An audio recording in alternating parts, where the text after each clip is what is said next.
Good day, everybody. This is Yin Yang in California with Morsels of a Thought number 1707. This is how many days in a row I've come to you with morsels of a thought of knowledge. Hopefully, that it is wisdom. Hopefully, that people know what to do for themselves. That would be the right things to do, because knowing the right things to do is a form of wisdom, and actually doing them is a form of virtue. So today we are on TR Thursday. Is it TR Thursday already? Wow, it's TR Thursday. TR Tuesdays and TR Thursdays are going to The Rules by Ellen Fine and Sherry Schneider, the mavens of dating, and who are also the authors of The Rules for Marriage, Time Tested Secrets for Making Your Marriage Work, and Not Your Mother's Rules, The New Secrets for Dating, now with their daughters too. When they wrote the book, The Rules, they hit the world with a huge sensation because Lady Di, Princess Diana, actually got them famous somehow. There was a woman who was claiming that Princess Diana was fooling around with a married man, and the wife of the married man wrote in the book and circled it and gave her the book. And then the book turned out to be in the newspapers on the front page in London. And it was the same day that the authors were in London. And I think that's what how the story went. The authors were in London and got wind of this, and they saw themselves on the front page. They saw their book on the front page, the co-authors, Ellen Fine and Sherry Schneider. And Sherry Schneider and Ellen Fine are still consulting, giving consulting sessions to people. I don't know what their current rates are, honestly, because where am I going here? Ah, okay. Rule number 23 in Not Your Mother's Rules today, and now with their daughters too, we are reading Don't Be Self-Destructive by Dating Married, Unavailable, and Other Mixed Messages Guys. And this is on page 176. Oh gosh, I thought it was on page 166. Sorry. Okay, here we are. Number 23, Rule 23. Don't be self-destructive by dating married, unavailable, and other mixed messages guys. One thing about the rules is that we don't compete with each other. Women who are rules women, we don't have to compete with each other. And the reason is that men have a look. Men have a look and they choose their look. Now, we stay within the bounds of which men choose us because that's the way we know they like us. You can't just go and choose a man and go after him because he can let you go and you'll be the one that's heartbroken. If you're the woman, we know women and men are different biologically. And when men forget about something, they can definitely forget about it. Whereas with a woman, it's a lot harder. A woman has a lot harder of a time forgetting a man than a man does forgetting a woman. So we know this biologically, and we use this knowledge to our benefit, because this way, the men that choose us, plenty of men, trust me, there are plenty of men that'll choose you, and you're not gonna, some of them are just gonna be dogs. You're gonna think of them as um, there are men who will tell me that sometimes you get a bad dog and sometimes you get a dumb dog. But either way, you either get a bad dog or a dumb dog. Now, John Clark, good morning.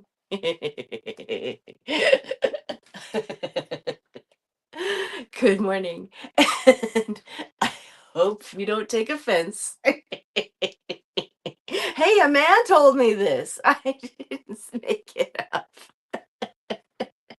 I didn't make it up. and so yeah, that part wasn't in the rules. The rules don't tell people that. I'm just embellishing with my own experience. Oh boy. Oh boy. Okay, on with it. On with it.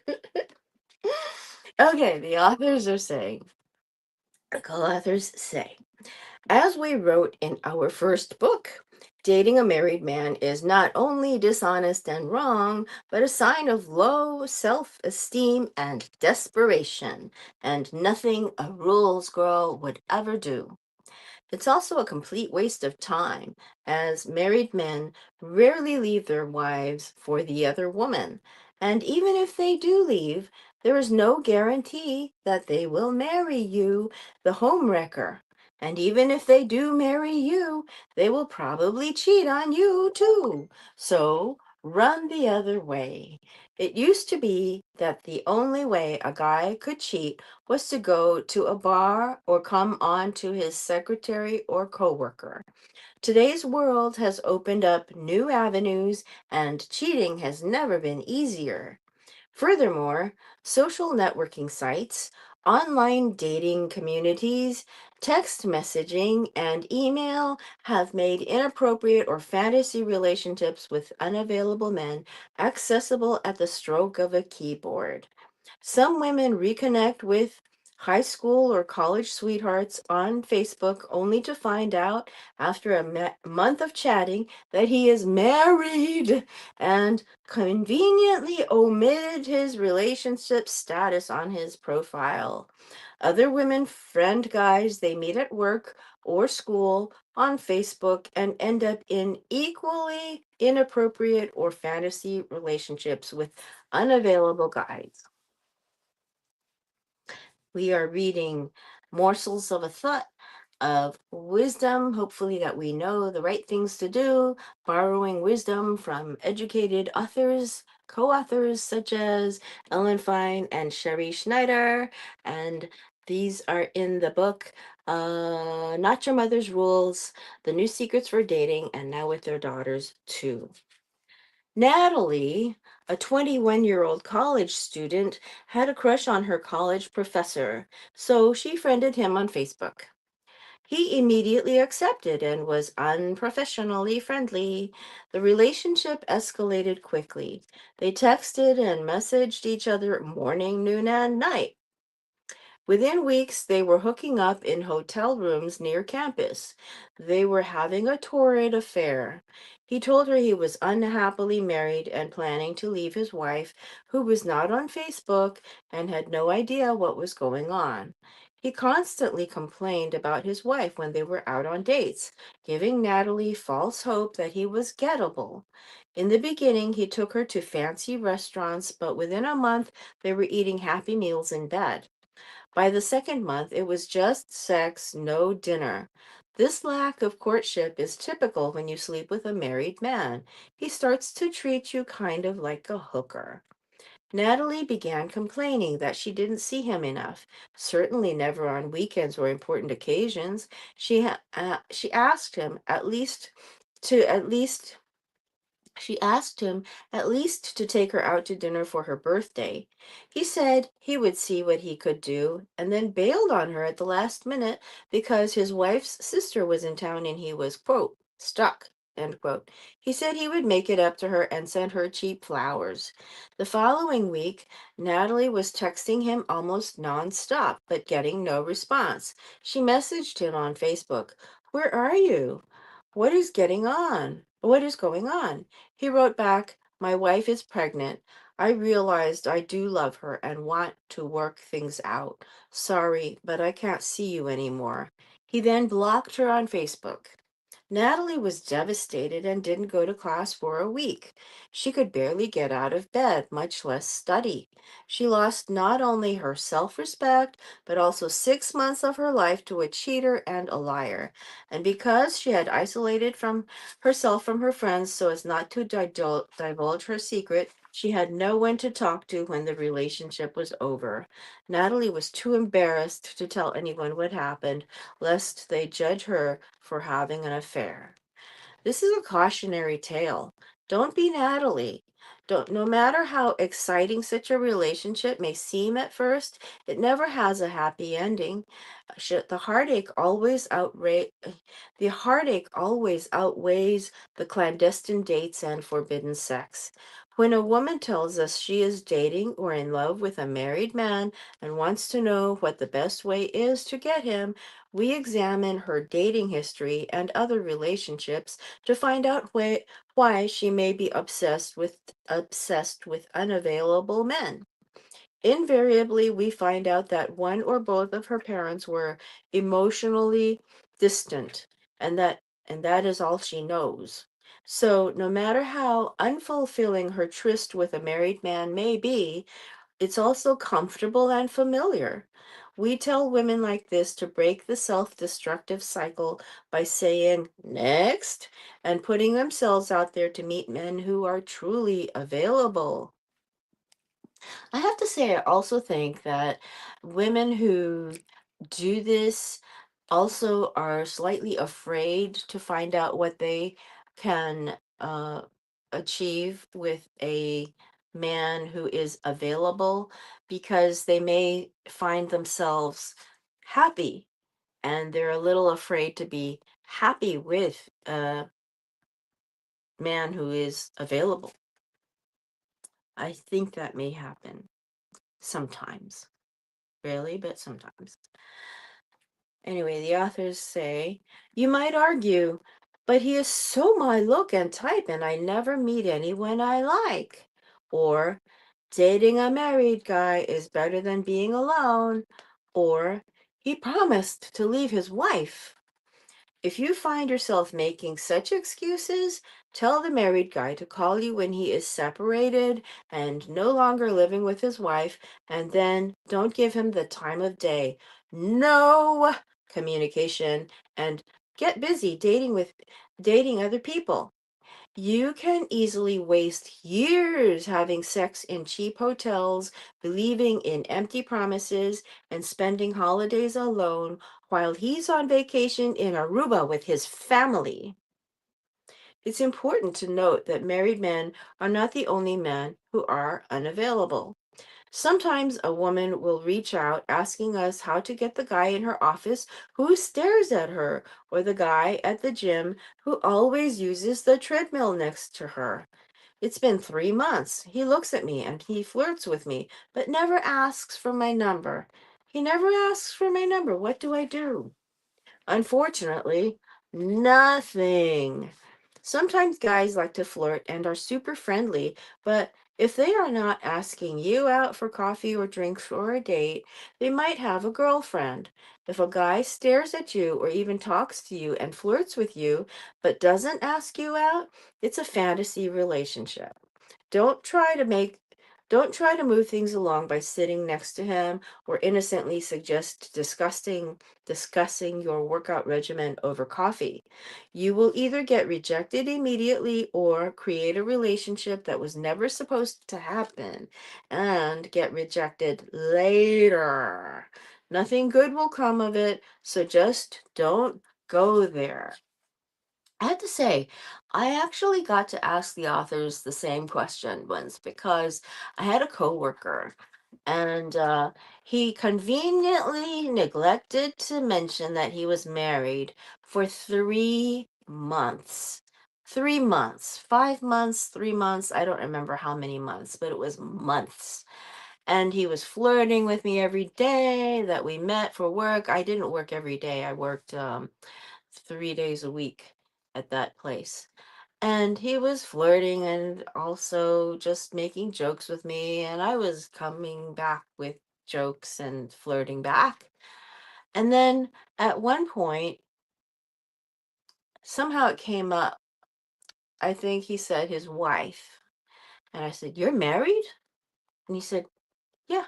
As if I had known all along. And my other coworker saw me go like this in the back. I was so appalled. I felt like I had been taken advantage of. I felt like I had been put on the spot. And I was so appalled. I was thinking to myself, and there is nothing I can do to slap him in the face, figuratively speaking, at all. There was nothing I could do. And then by that time, I had a little affection going. There was a little, the burner had been turned on. So, in my sense, I felt a little like, golly. And I thought, well, he does like me some way. And so it happened to be that I was on the Rules telephone support group call, and the authors had planned a visit with us on the Rules telephone support group call, and we got to ask them questions. And boy, was I lucky I got my question in there because somebody else monopolized the conversation for 43 minutes. Anyway, so uh, I asked the question. I said, "What do I do? He's been flirting with me. And so I know he likes me, but is there any kind of a chance there, or should I just like, bzz, And the authors said, well, unfortunately, this is the kind of thing that you have to decide is not for you. Rules women, we don't fall for such tactics that married men sometimes that want to cheat like to use. And what I can do is, if there's any hope for such a thing, it would have to be that he'd have to tell me that he were separated from his wife, number one, and number two, living far away from her. That's the only other way you can trust them at all if they're doing that. So I thought, living far away from. I'm thinking, well, I'm in the San Francisco Bay Area, so I'm thinking, well, everything's really close by. So there was no hope. And the guy was wrong to do that. Wrong, wrong, wrong, wrong, wrong. So the authors say, just don't go there. Okay, so we are reading in Morsels of a Thought of Wisdom, number 1707. We are reading from Not Your Mother's Rules, The New Secrets for Dating, and Now with Their Daughters, too. Sometimes a fantasy relationship, the co-authors say, sometimes a fantasy relationship begins with a guy friend who suspects you've always had a little crush on him. You've been hanging out a lot, and then one day he asks you if you want to try being more than friends. He might say he's always been attracted to you, but felt you were out of his league. First red flag. Or that he is shy and most women usually come on to him anyway. Yeah, right. He throws it all out there and wants to know if you are game. You say, sure, let's try it. You hook up, then, and then just when you expected him to follow through, the relationship becomes completely confusing. He doesn't ask you out on dates. He just texts you last minute to hang out like he always did, or he invites you on a ski trip and you sleep together, but he skips Valentine's Day. The relationship is fraught with mixed messages. He dips in and out of your life. You even joke with your girlfriends that he might be in the witness protection program because you can never find him, especially on your birthday or New Year's Eve. We call such men, quote, mixed messages, end quote, guys. They try to make you think that you are in a relationship and occasionally even talk about it, but their actions don't match up. When you call him out on his less than boyfriend like behavior, he defends it by saying, my last breakup was really bad, so I don't know if I can do this. Or, I'm a mess right now. Or, he swears, the florist screwed up the flowers he ordered that never came for your birthday. He has a long list of excuses, which a lot of women buy into. Then, just when you think you're through with him for good, he'll text, "How come we don't see each other more?" to rope you back in. Ugh. Mixed messages. The authors say, arg, mixed messages. Now, here also remember that the authors have said men are not afraid to let people know that they like you. That's key. Very important to remember. Okay, naturally, you are baffled and want to know what is going on. Don't be. Nothing is going on. Why does he bother at all? What's in it for him? We've had many consultations about mixed messages, guys, and we've come to the conclusion that he might be getting back at an ex-girlfriend or all women in general. He had a love-hate relationship with his mother, or he's just bored and being with you here and there is fun for him like a sport or video game. Whatever it is, he's not in love with you. Sometimes these women argue that the guy is doing the rules on them, but guys don't do the rules on women. They just don't like them enough. We hate to break it to you, but there are no mixed messages when a guy likes you. Once a guy crosses over and suggests being more than friends, but then doesn't follow through like a real boyfriend would, it's over. Next. The last thing you need is a confused guy texting and messaging you sporadically, giving you false hope. For all you know, he has four other women just like you, waiting for him to finish whatever work project or emotional issue he's working on. He's not even married, but he's just as unavailable. Remember, today's new technology has brought fantasy relationships to a whole new level of bad. A guy can text a girl sporadically, making her think he likes her or that they're in a relationship. He asks her out only when he wants to hook up, but she can't really complain that she never hears from him because he stays in touch electronically. He will send frivolous "What's up?" or "How was your weekend?" texts and G chats, pretending to care about her. But it's really because he's bored and just keeping the relationship going, so she is available when his dream girl is not, or when he has nothing better to do.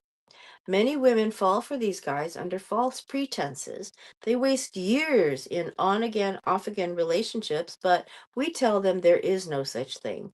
A relationship is either on with weekly dates or completely off. One of the reasons we wrote this book is to weed out those guys right away and prevent them from breaking your heart and wasting your time.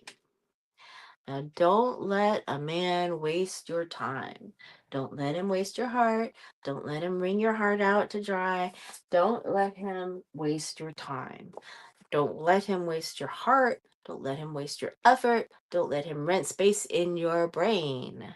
Keep that in mind. There are energy vampires out there that we all talk about these days, and those are people that rent space in your mind. They confuse you, or they just mess with you, or they spend time on getting you to invest some energy in them, and they're just basically sucking out your energy for the sake of sucking out your energy. These people are also referred to sometimes as people with NPD, the people that are crazy some way or other, that they may have. Anyway, mixed messages, guys. The next narcissist you ever date will be a nexter, because you're going to notice right away that he's giving you a gaslight or a message, and you're going to say next before he even gets to show you his narcissistic behavior. Okay? Keep this in mind. Talk to you later. Old Kinderhook.